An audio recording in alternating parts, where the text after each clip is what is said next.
All right, Jeff Zimmerman here with the legendary broadcaster for Showtime, Al Bernstein. How you doing, Al? I'm good, Jeff. It's good to see you. Good to see you, man. It's been a while. You're out there performing at the Tuscany. I don't know if you recall, but Richard Still and I promoted fights during the early 2000s. They were doing some club shows. Yes, indeed. It's been a while. Yeah. But listen, before we get into the fight, I know you're covering it. You cover all the big ones. Colonel Bob Sheridan passed away.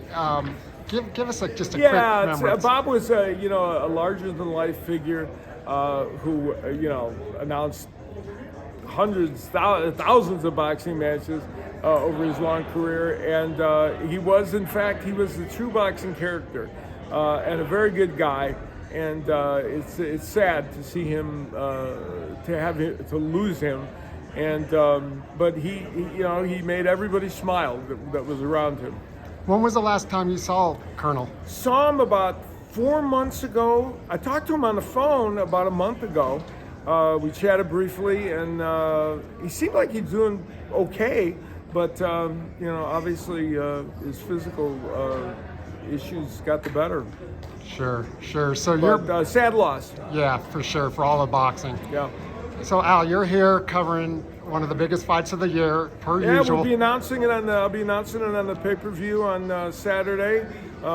It should be a great fight to call, and the undercard is fantastic.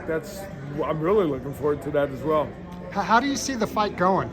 It's an interesting fight. Canelo Alvarez is, I think, healthier than he's been. He's feeling good physically, and that's a big plus for him. Jermell Charlo is will have a height and reach advantage despite the fact that he's jumping up 2 weight classes. And Jermell Charlo is a really good finisher. And I say that because in terms of the latter parts of the fight, that's the part of the fight where from time to time Canelo Alvarez has had problems, maybe some fatigue issues, etc. So for Jermell Charlo, the trick is to get this fight into the 9th, 10th, 11th, 12th rounds, be in a position where you can make the difference with the decision.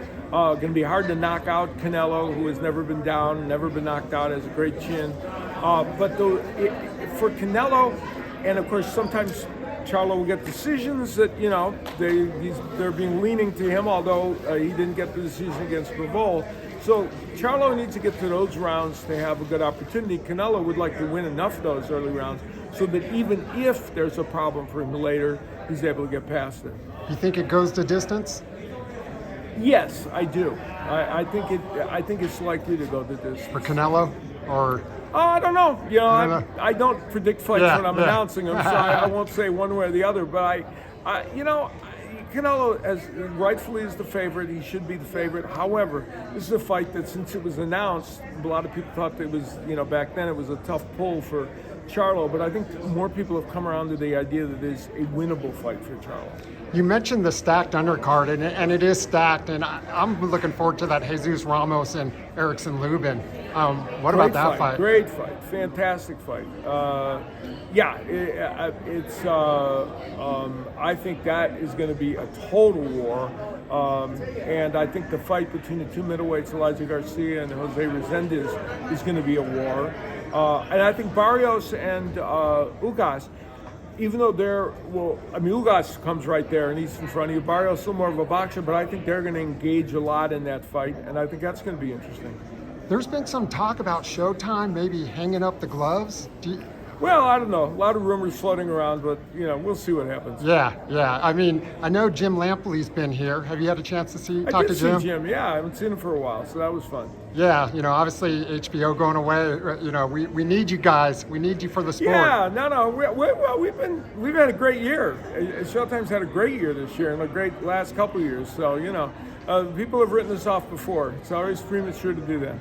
Do you still get up for these fights, Al? 100%. I love this. I love doing what I'm doing. I love broadcasting and work hard at it as I did 30 years ago or 40 years ago. And why would you not like this? It's so much fun. The atmosphere is great. Everything about it's good. You're a legend, Hall of Famer, Thank you. One of the best ever. Al Bernstein, thanks for the time. Much appreciated. Take care. Good to see you. You too.